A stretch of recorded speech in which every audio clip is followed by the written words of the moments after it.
अस्सलातु वस्सलामु अलैका या रसूल अल्लाह व अला आलिका व अस्हाबिका या हबीब अल्लाह। लब्बैक लब्बैक लब्बैक या रसूल अल्लाह। मैं अपने सुनने वाले तमाम उशाकान मुस्तफ़ा सल्लल्लाहु अलैहि वसल्लम को ये इंतहाई अफसोसनाक ख़बर दे रहा हूँ और कन्फर्म कर रहा हूँ कि कायद मिल्लत इस्लामिया अल्लामा हाफिज़ खादिम हुसैन रिज़वी साहिब रज़ा इलाही से इंतकाल फरमा गए हैं।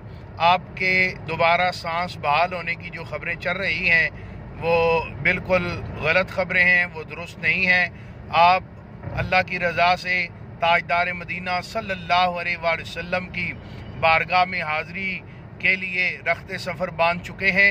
मैं तमाम कारकुनान ज़िम्मेदारान से ये गुजारिश करता हूँ कि आप लाहौर की तरफ सफ़र जो है उसका आगाज़ फरमा दें। इंशाअल्लाह लाहौर पहुँचकर नमाज जनाजा का जो ऐलान होगा वक्त का उसका भी ऐलान कर दिया जाएगा। फ़िलहाल इतना आपको कंफर्म कर रहा हूँ कि क़िबला अमीरुल मुजाहिदीन जो हैं आप रज़ा इलाही से विसाल फरमा गए हैं। आले सुन्नत इस वक्त यतीम हो चुके हैं, इसलिए तमाम हज़रात से गुजारिश है कि मनफी ख़बरें मत फैलाएँ। ज़्यादा से ज़्यादा दुरूद पाक पढ़कर क़िबला अमीरुल मुजाहिदीन की बुलंदी दर्जात के लिए दुआ फरमाएँ और लाहौर की जानिब सफ़र करें। इंशाअल्लाह जनाजा जो है उसका ऐलान बाद में किया जाएगा। अल्लाह ताला क़िबला अमीरुल मुजाहिदीन की जुमला दीनी खिदमात को कबूल फरमाए और ताजदार मदीना सल्लल्लाहु अलैहि वसल्लम की उन्हें शफाअत नसीब फरमाए। जज़ाकल्लाह।